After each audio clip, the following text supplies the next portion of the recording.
శుక్లాంబరధరం విష్ణుం శశివర్ణం చతుర్భుజం ప్రసన్నవదనం ధ్యాయేత్ సర్వవిఘ్నోపశాంతయే. ఓం గం గణపతయే నమః. ఓం శ్రీమాత్రే నమః. ఓం శ్రీ గురుభ్యో నమః. మా ఆది ఆస్థాలను చూస్తున్నటువంటి మీ అందరికీ నా హృదయపూర్వక నమస్కారాలు. నేను మీ డాక్టర్ వాడరి ఆదినారాయణరావు. ఇప్పుడు మనం 21 జూన్ 2026 నుండి 27 జూన్ 2026 అంటే ఏంటంటే ఈ వారం రోజులు జూన్ నెలలో 12 రాసుల వారికి ఎలా ఫలితాలు ఉంటాయి, వాళ్ళు ఇచ్చే ఫలితాలు ఎలా ఉంటాయి, 12 రాసుల వారికి ఫలితాలు తెలుసుకుందామండి. కుంభరాశి వారికి ఈ వారం మొత్తం కూడా ప్రతిసారిలాగే అద్భుతంగా ఉంటుందండి. ప్రతిసారిలాగా అంటే లాస్ట్ వీక్ లాగా ఎప్పుడు కూడా మీరు చాలా బాగుంటారు. ఎప్పుడు ఆనందంగా కుటుంబ సభ్యులతోటి, బంధుమిత్రులతోటి, భార్యాభర్తలతోటి దాంపత్యం అంటే అనురాగంగా ప్రేమగా ఉంటారు. ఇంతకుముందు కొట్లాటలు, మనస్పర్ధలు, పరుషమైన వాక్కులు ఏవో ఉండేవి కదా, అవన్నీ సమసిపోయి ఆనందంగా ఉంటారు. ధన ప్రాప్తి వృద్ధి అవుతూ ఉంటుంది. మీలో యాస్ట్రాలజర్స్ కూడా ఉన్నారు. యాస్ట్రాలజికల్గా మీరు సక్సెస్ అయ్యి తీరుతారు, డబ్బు సంపాదించుకుంటారు, ఫారిన్ వెళ్తున్నారు అంటే ప్రతిసారి రీజన్ చెప్పక్కర్లేదండి. నేను ఫారిన్ వెళ్తున్నానంటే చాలు అనమాట. సరేనా? ఫారిన్ కంట్రీస్ సరదా కోసం చెప్పను, ఫారిన్ వెళ్తున్నాడు అని వెళ్తారు అని సరదా కోసం చెప్పను. ప్లానటరీ పొజిషన్ ఇండికేషన్ ఉంటేనే చెప్తా వెళ్తారు. కాకపోతే ఏంటంటే మన జాతకాల్లో రాహు కాంబినేషన్ కూడా చూసుకోవాలి. జరుగుతున్న దశలు మీకు తెలియదే ఉందండి. దశలు, అంతర్దశలు, సూక్ష్మ దశలు చూసుకుంటుంటే డెఫినెట్గా కనెక్ట్ అయి ఉంటారు గోచారానికి. సరేనండి, పక్క పెడదాము. మీకు యాక్చువల్గా 4th భావంలో కుజుడు ఉన్నాడు. మంచివాడా? కాదు. అయినా 4th భావంలో ఉండడం వలన కూడా మీకు భూముల్ని, వాహనాలని, గృహాన్ని, అదే అపార్ట్మెంట్స్ అంటాం కదా, కొనుక్కుంటూ ఉంటాం కదా మనం, ఆ స్థాయిలో ఉన్నాం. అంటే అటువంటి వాటిని మనం కొనుక్కోవడానికి అవకాశాలు ఉన్నాయి. అలాగే రైతులు కూడా బాగుంటుంది. 4th భావంలో కుజురున్నాడంటే వాళ్ళకి మంచి సంగీతం ఇష్టపడడం జరుగుతాయి. పంచమ స్థానంలో రవి బుధులు పర్ఫెక్ట్గా ఉన్నారు. బుధాదిత్య యోగంతో ఉన్నారు. అంటే మీరు మీ పిల్లలకి సపోర్ట్గా ఉంటారు. మీ పిల్లలకి ఏ మాత్రం ఇబ్బంది రాకుండా హాయిగా ఉంటారు వాళ్ళు. అంటే హాయిగా ఉంటారంటే వాళ్ళ జాతకాల నుంచి కొన్ని ప్రాబ్లమ్స్ ఉండొచ్చు, అది వేరే విషయం. మనం చెప్పుకునేదంతా గోచార ప్రకారం చెప్పుకుంటాము, ఏ ఒక్కరిని ఉద్దేశించి చెప్తుంది మాత్రం కాదు. ఇది గుర్తుపెట్టుకోండి.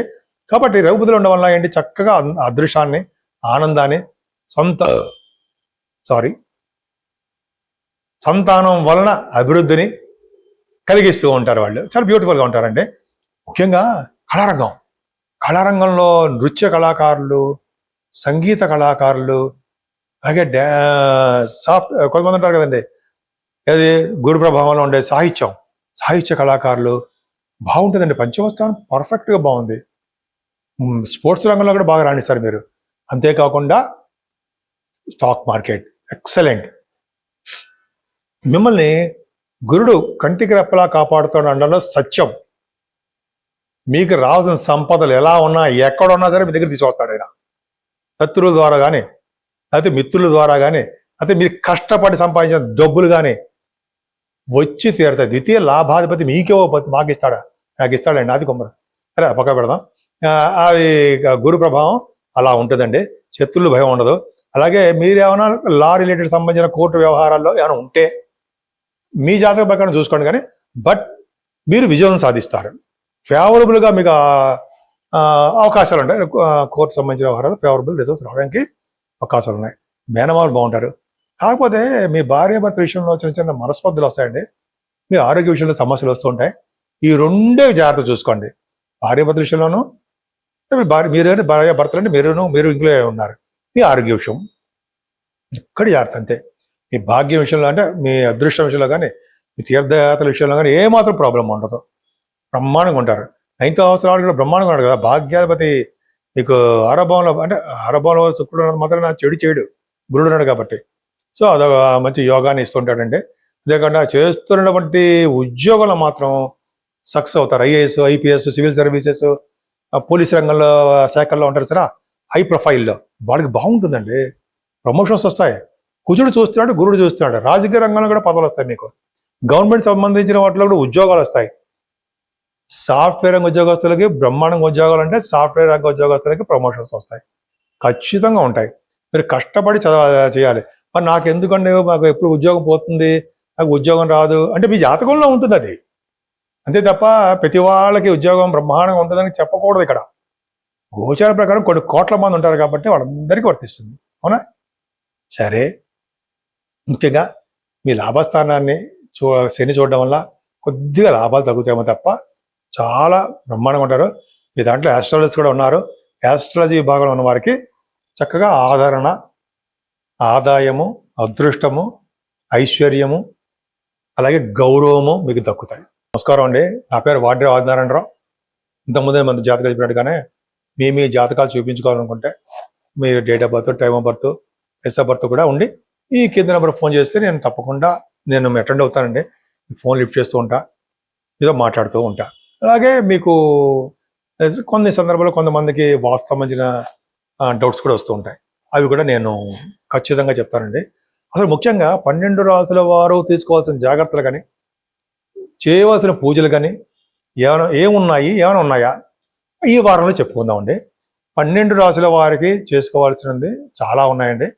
ముఖ్యంగా ఈ నెల అంటే 24వ తారీఖున దశమి వస్తుంది. ఆ దశమి అంటారంటే దశ పాప హర దశమి అంటాం. 10 రకాలైనటువంటి పాపాలు హరించే దశమి అంటాం. ఆ రోజు విష్ణుమూర్తిని పూజించాలి, అలాగే దానాలు చేసుకుంటూ ఉండాలి. ఆ రోజు పగల భోజనం చేయొచ్చు అనుకోండి, చేసి ఈవినింగ్ ఉపవాసం ఉండాలి. సో దశపాప హర దశమిలో ఉండడం వల్ల మన అంటే వాక్ ద్వారా, కంటి ద్వారా, మనసు ద్వారా అంటాం కదా, మనం చెప్పుకుంటూ ఉంటాం కదండి పాపాలు. ఆ పాపాలన్నీ హరించే దశమి అంటాం మనం. ఆ రోజు చేసుకునే పుణ్యాలన్నీ కూడా అంటే దానాలు కానీ, దానం అంటే మంచినీళ్ళ దానం కానీ, అన్నదానం కానీ, వస్త్రదానం కానీ, బంగారు దానం కష్టం అనుకోండి, కొంతమంది అలా దానాలు చేసుకుంటూ ఉండడం. అలాగే శివుడి అభిషేకాలు, విష్ణువుని పూజించడం ఖచ్చితం. అంత పవర్ఫుల్ దశమి అండి బాబు. సంవత్సరానికి ఒకసారి వస్తుంది, అది కూడా జూన్ నెలలోనే వస్తుంది. దశపాప హర దశమి అంటాం. ఇట్టి పద్ధతులను దశమిని వదలకండి. 12 రాసుల వారు చేసుకునే పూజలు ఇవే. అందుకని విష్ణుమూర్తిని తులసి దళాలతో కానీ లేకపోతే మల్లెపూలతో పూజించడం వల్ల అద్భుతమైన ఫలితాలు ఉంటాయి. దాని తర్వాత వచ్చేది ఇది ఏకాదశి, పర్ఫెక్ట్ ఏకాదశి, చాలా బ్రహ్మాండమైన ఏకాదశి. అలాగే శ్రీరామచంద్రుడికి, లక్ష్మణుడికి సంబంధించినటువంటి ఇది కూడా ఉంటుంది కదండి. అది ఒకసారి నేను చెప్తాను, వీడియోలో కూడా చెప్పుకుందాం. దశపాప హర దశమి తర్వాత శ్రీరామచంద్రుడికి సంబంధించినవి ఉన్నాయి. అదే కాకుండా మనము ఏకాదశి పూట కంప్లీట్గా ఉపవాసం ఉండడం చాలా మంచిదండి. ఏకాదశి ఉపవాసం వలన యమకింకర్లు భయపడతారట మన దగ్గర రావడానికి. ఎంత పవర్ చూడండి. అంటే విష్ణు ఆరాధన చేసుకోవాలి ఆ రోజు. అంటే మనం ఏమీ తినకుండా ఉండకూడదండి. ఫ్రూట్స్ తినచ్చు, పాలు తాగొచ్చు. అలాగే బియ్యం అంటే తెలుసుకుంటే రైస్ని భిన్నంగా చేయడం, అంటే ఉప్పిడి పిండి చేసుకొని ఉండలేని వాళ్ళు మార్నింగ్ అంటే మధ్యాహ్నం తినచ్చు, రాత్రి కూడా తినచ్చు. ఆ రోజు అన్నం తినకూడదు. అన్నంలో మనకి ఆ రోజు అన్నంలో రాక్షసులకు సంబంధించిన పవర్ ఉంటుంది అని చెప్పి అంటాం అనమాట. సో కాబట్టి అన్నం తినరు అంటాం, కానీ అన్నం తింటూ ఉంటుంది తప్పదనుకోండి. కొంచెం చిన్న దోషాలు అన్నీ పరిహారం అవ్వడం కోసం ఈ పూజలు చేసుకోవాలి. పర్ఫెక్ట్గా దశమి, ఏకాదశి 24వ తారీఖు, 25 24th and 25th డేట్స్ మర్చిపోకండి. మీరు డైలీ రాసుకోండి. మిగతా రాసుకుంటారు కానీ మీ బ్రెయిన్లోనే ఉంది. సరే, మరి తర్వాత 27th శనీశ్వరుడు త్రయోదశి.